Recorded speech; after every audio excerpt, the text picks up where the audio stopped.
Hello everyone, it's Cameron and welcome to another video. Now today, this is a video that I really was not expecting to make, or one that I really didn't think I was going to make, but you know, I felt like making it since I'm a music fan. As a lot of people will have seen this week, yesterday in fact, Don Everly, one half of the Everly brothers, who were a 50s rock and roll act, one of the greatest rock and roll acts in the 1950s.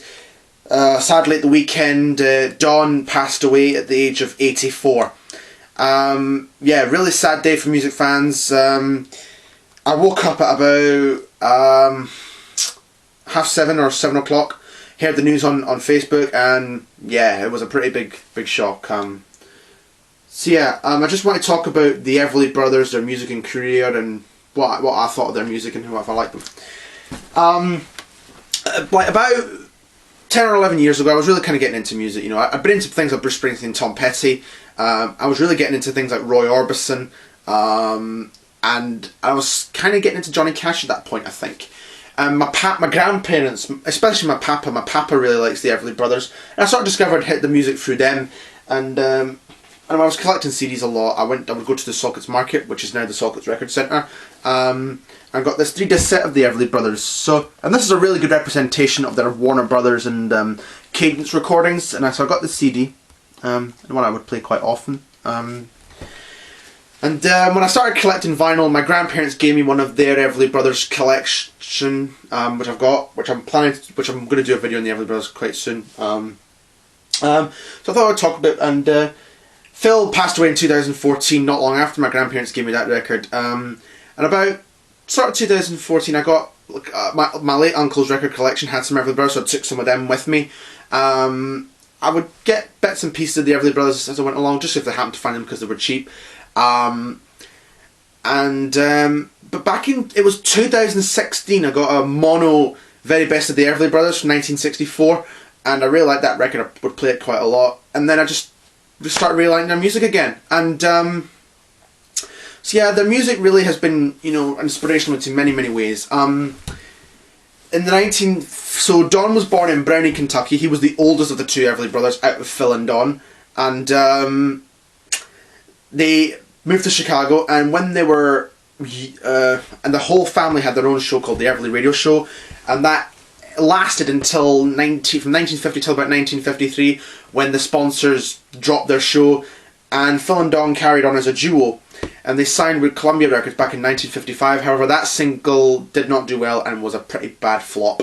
So yeah, the Everlys then signed with Cadence Records in 1957, and they recorded the hit song Bye Bye Love, which everybody knows and loves from the Everly brothers. Then they followed that up with Wake Up Little Susie, and that was another big hit. And then they just kept coming out with hits like All I Have to Do Is Dream, Bird Dog, Let It Be Me, Till I Kissed You, loads of really great songs from that era.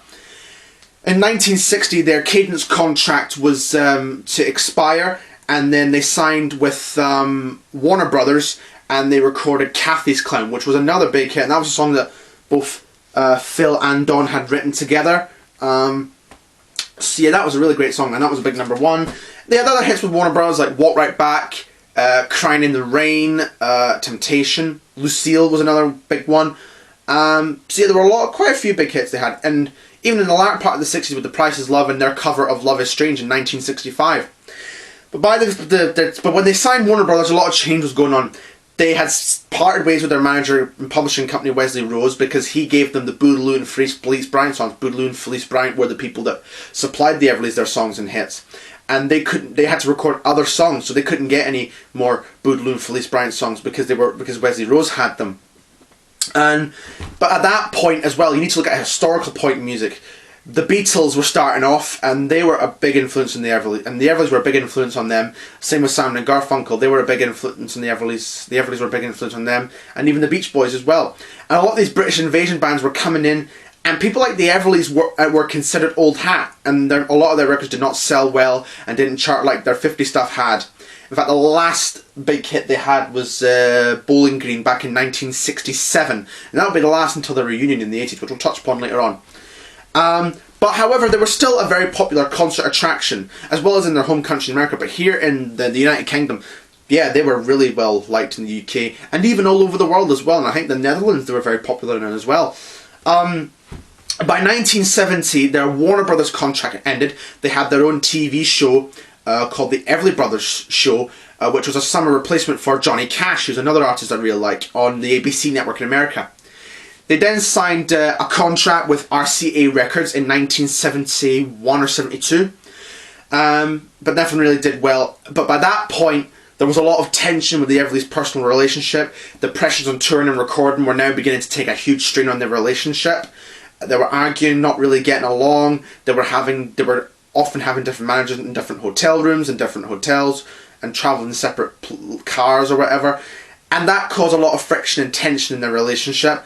It all came to a head in July 1973 when they were doing a gig in California, and Don turned up drunk. Phil smashed his guitar, walked off, and that was the end for the Everlys. They did not speak for 10 years, but the only time they ever saw each other in that period was their dad Ike's funeral in 1975. And people were wondering whether the Everlys would ever get back together. And then in 1983, that came true when they did the reunion concert in 1983, and this is a really great live album. You know, people were really wanting to see the Everlys back, and they came back and done this show at the Royal Albert Hall in London, and I've even got the DVD for that as well. See, a really, really cool one. And then the Everlys came back, signed a deal with Mercury Records, and one of their albums I got, which was the Everly Brothers, Paul McCartney wrote a song for them called On the Wings of a Nightingale, and that's a really great song.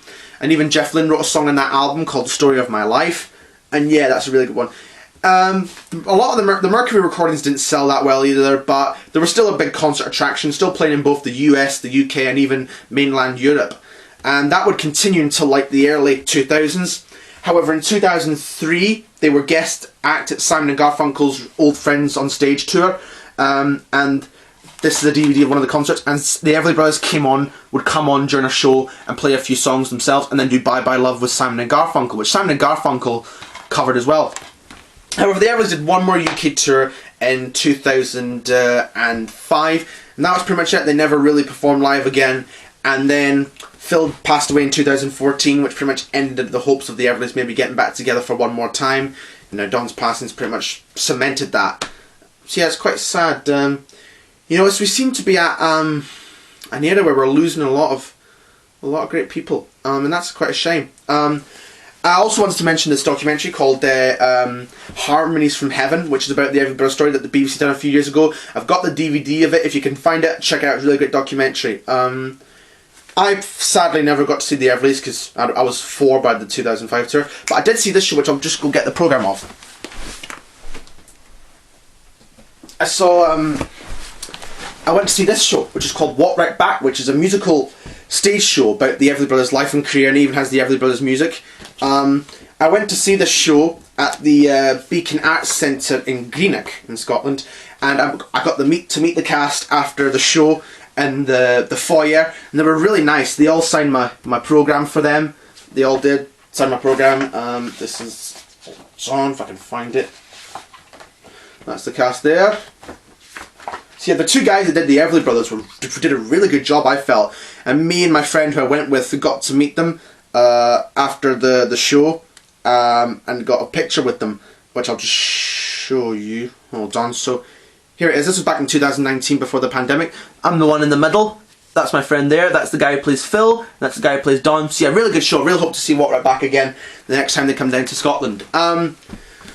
So yeah, like I said earlier, we're at an era where we're really losing a lot of great acts. I mean, if you think about it, we lost Eddie Van Halen just about... we lost Dusty Hill from ZZ Top, Jim Steinman this year, Eddie Van Halen last year, and to think we lost Tom Petty. You know, when it comes to passings, you know, it's okay. It's not as bad when it's somebody that's lived to their like late 70s, 80s and 90s. But when it's somebody that was not expected at all, it can always come as a real big shock, you know. But 84, yeah, that's good. That's a good age. But we'll always have the music of the Everly Brothers in some way, shape or form. Their music's never going to be forgotten. It will always be with us in years to come. And I'm sure people will, you know, history of music will acknowledge the Everlys' status in music, because, you know, we really should. And so yeah, hope you like this video. I'm hoping the next video is going to be a bit more positive. Like, comment, subscribe. I'm hoping to do an Everly Brothers music vinyl collection soon. I had been thinking about doing it for ages, but you know, it's just unfortunate. Don's passing's really pushed me to make that video, but I'm going to do it eventually. I'm going to do it. Hope you like this video. Like, comment, subscribe. Let me know what you think of the Everly Brothers and their music, and I'll see you next time.